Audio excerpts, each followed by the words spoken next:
اللہ پاک ہے، پاک مال کو قبول کرتا ہے۔ حرام مال خیرات کر کے ثواب کی نیت کرنا ایسا ہی ہے جیسے کپڑے میں کئی گندگی لگ گئی اور اس کو پیشاب سے دھو دیں گے تو گندگی اور پوری بڑھ جائے گی۔ اعلیٰ حضرت سے پوچھا گیا تو آپ نے جواب دیا کہ حرام مال خیرات کر کے اس کے ثواب کی نیت کرنا ایسا ہی ہے۔ آپ نے کہا کہ اگر گندگی لگے اس کو پاک پانی سے صاف کرو گے تب صاف ہوگا، لیکن اگر کوئی پیشاب سے دھو گے تو گندگی اور پوری بڑھ جائے گی۔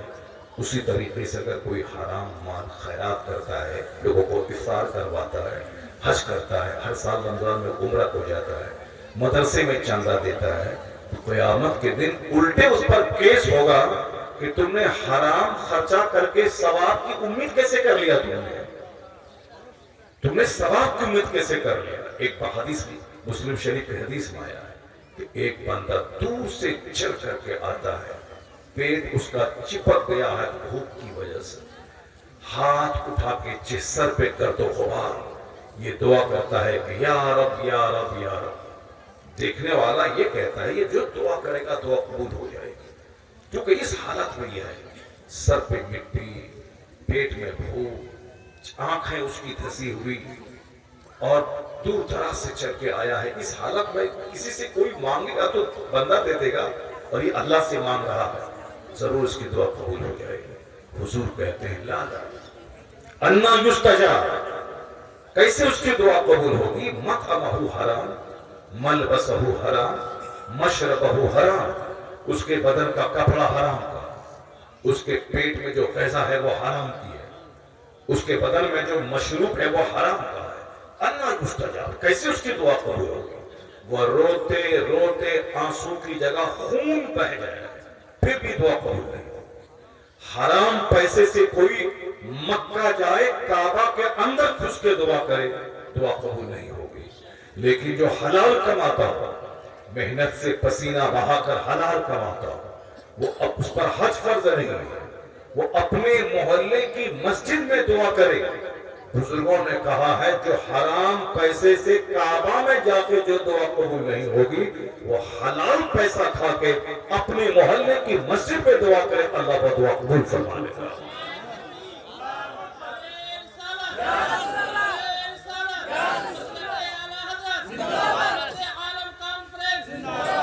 اے قوم مسلم، تمہاری عزت جو دنیا میں ہے وہ مال سے نہیں ہے، تمہاری عزت جو پوری دنیا میں ہے وہ تمہارے مکان سے نہیں ہے۔ صحابہ کرام کی دھمک سے دنیا تھراتی تھی، ان کے پاس کھانے کو ایک کھجور نہیں ہوتی، ان کے گھر میں چراغ جلانے کے لیے تیل اس میں نہیں ہوتا تھا، ایک کپڑے میں 50 پیوند ہوتے تھے، مگر ان کا تقوی، ان کی پرہیزگاری، ان کی نیکی خدا ترسی کی وجہ سے اللہ نے کافروں کے دل میں ہیبت ڈال دی۔ جس زمین پہ قدم رکھ دیا وہ پوری زمین اس کی ہو گئی، اس زمین کے وہ فاتح ہو گئے۔ اللہ تبارک و تعالی مال نہیں دیکھتا ہے، اللہ تعالیٰ اپنے فرشتوں سے مسلمانوں کی مدد کرتا ہے، صالحین کی روحیں مسلمانوں کی مدد کرتی ہے۔ جس گھر میں کتا ہو اس گھر میں رحمت کے فرشتے نہیں جاتے، جہاں مال حرام ہو وہاں کوئی دعا قبول نہیں ہوتی، جس گھر میں تصویریں ہوں اس گھر میں رحمت کے فرشتے نہیں جاتے، جس گھر میں کوئی جنوبی رہتا ہو جو ناپاک ہوا رات میں اور دن کے 10 بجے تک سویا رہا، نہ اس کو نہانے کا خیال آیا نہ نماز پڑھا، اس گھر میں رحمت کے فرشتے نہیں جاتے۔ جس گھر میں عورتیں ناپاک ہوئی رات میں اور وہ نہائیں گی دن کے 3 بجے، جتنی دیر وہ ناپاک رہی اور اپنے گھر میں گھومتی رہی، وہ زمین اس کے لیے بد دعا کرتی ہے۔ اس لیے نماز فجر پڑھنے کے لیے شرمانا نہیں ہے کہ صاحب وہ نہائے، جس پر اس پہ فرض ہوگا فوری نہائے رات میں اور نماز ادا کرے، کیونکہ جس گھر میں ناپاک مرد ناپاک عورتیں رہتی ہیں اس گھر میں رحمت کے فرشتے داخل نہیں ہوتے۔ جس گھر میں موبائل چلانے کا رواج ہو، تصویر دیکھنے کا، اس گھر میں رحمت کے فرشتے نہیں جاتے۔ جس گھر میں LED ٹی وی لگی ہوئی ہو، اس ٹیلی ویژن پہ تصویریں چل رہی ہوں، اس گھر میں رحمت کے فرشتے نہیں جاتے۔ جب کل پریشانی ہوتی ہے، بچے بیمار ہوتے ہیں، 1000 کنٹل گیہوں اور مکئی کی فصل ہوئی، مگر پتہ نہیں کدھر سے آیا کدھر چلا گیا، پیسہ ادھر سے آیا ادھر چلا گیا. لوگ دوڑتے ہیں عامل کے پاس, تعویذ دیجئے گھر میں برکت ختم ہے. لوگ دوڑتے ہیں صرف دن رات ڈاکٹر کے پاس کہ میرا بچہ بیمار, بیوی بیمار, ماں بیمار, ہم بیمار, سارے لوگ بیمار, پورا گھر ہاسپٹل بنا ہوا ہے. گھر کے سارے لوگ سب دوائیوں کے ڈھیر پہ جی رہے ہیں.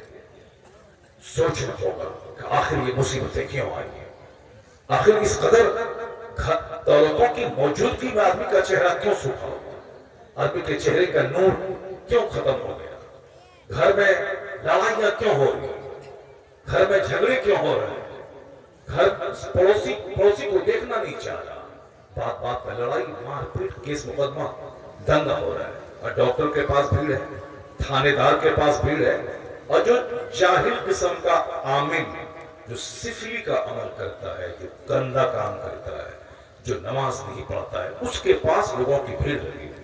اور آج کل پیسہ کمانے کی ہوڑ میں جاہل عورت جو قرآن پڑھنا نہیں جانتی, جو تعویذ لکھنا نہیں جانتی, پتہ نہیں کہاں سے کون بھوت اور پریت چڑیل کو اپنے قبضے میں کر کے آنے والے آدمی کو دھوکہ دینے کے لیے ان کے پاس ایک بھیڑ لگی ہوئی ہے. جاہل ایگریٹ, نہ اس کو وضو کرنے کا ڈھنگ معلوم ہے, نہ قرآن پڑھنے کا طریقہ معلوم ہے. دروازے پہ 100 آدمی کی بھیڑ لگی ہوئی ہے اور صاحب پیسہ خوب کما رہی ہے. اب مولوی صاحب کہتے ہیں کہ صاحب وہ تعویذ لکھ رہی ہے, پیسہ کما رہی ہے, اب یہ بھی پڑھائی مدرسہ چھوڑ کر کے, سب کچھ چھوڑ کر کے اب یہ بھی تعویذ لکھنا چاہتے ہیں تاکہ ہم کو بھی مال ملے, ہم بھی کار پہ چلیں, وہ کار پہ چلتا ہے, ہم بھی کار پہ چلیں. اب مدرسے میں کوئی پڑھانے والا نہیں. آیا ہے کتاب میں جو قرآن کا علم جس کو دیا گیا, اگر وہ یہ سمجھ لے کہ مجھ سے زیادہ خوش نصیب اور پیسہ والا ہے, تو آیا ہے اس نے علم دین کی توہین کر دی, اس نے قرآن پاک کی تعلیم کا اپمان کر دیا, جبکہ دنیا میں 1000 ایکڑ زمین کوئی خریدے اور حافظ قرآن عالم دین جو قرآن پڑھتا ہے اس پر عمل کرتا ہے, یہ کرائے کے گھر میں رہے, ٹوٹی چپل پہنے, اور دوسرا آدمی 1000 ایکڑ زمین خرید رہا, 1000 کروڑ کے مکان میں رہتا ہے, مگر یہ کرائے کے گھر میں رہنے والا عالم حافظ اس ارب پتی سے کروڑوں گنا بہتر ہے, کیونکہ اس کی زیارت کے لیے آسمان سے فرشتہ نازل ہوتا ہے. اور یہ عالم دین اگر راستے سے گزرتے ہیں تو درخت کے پتے اس کے لیے دعا کرتے ہیں, سمندر کی مچھلیاں ان کے لیے دعا کرتی ہیں, سوراخوں کی چوٹیاں ان کے لیے دعا کرتی ہیں. کن کے لیے؟ جو یہ سمجھے کہ اللہ نے مجھ کو سب سے بڑی دولت علم قرآن عطا کیا, اور وہ اس دولت کی حفاظت کرے کہ جو پڑھا ہے اس پر وہ عمل کرے.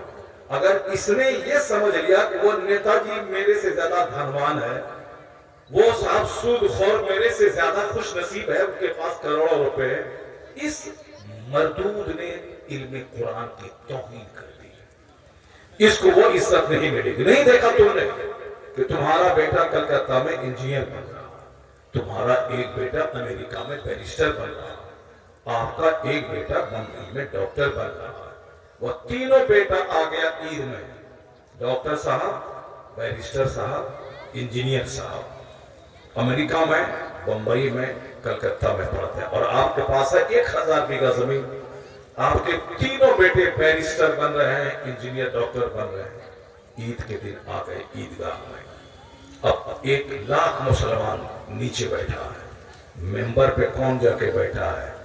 ایک ہل چرانے والے کا بیٹا اگر عالم اور حافظ قرآن بن گیا ہے, وہ ممبر پہ چڑھ جاتا ہے, سر پہ امامہ باندھ کر, ہاتھ میں عصا لے کر پوری قوم کو خطاب کرتا ہے. انجینئر صاحب بولے گا, کہہ رہے تم فلاں مزدور کا بیٹا ہو, نیچے اتر جاؤ, میں بیرسٹر بن رہا ہوں, میں انجینئر ہوں, میں ڈاکٹر ہوں, میں ممبر پہ چڑھوں گا, میں خطاب کروں گا, میں سب کو نماز پڑھاؤں گا. نہیں ہوگا ایسا, مسلمان قبول نہیں کرے گا اسے. ایک ہل چرانے والے کا بیٹا اگر عالم حافظ بن گیا, وہی ممبر پہ چڑھے گا, وہی امامہ باندھے گا, وہی مصلی پہ نماز پڑھائے گا, ساری قوم اس کے پیچھے نماز پڑھے گی. یہ بتائیے کہ حضور نے کیا کہا تھا, تم میں سب سے اچھا وہ ہے جو قرآن سیکھے اور سکھائے, بیرسٹر پیچھے نیچے ہے اور غریب کا عالم بچہ اوپر ممبر پہ بیٹھا ہوا ہے.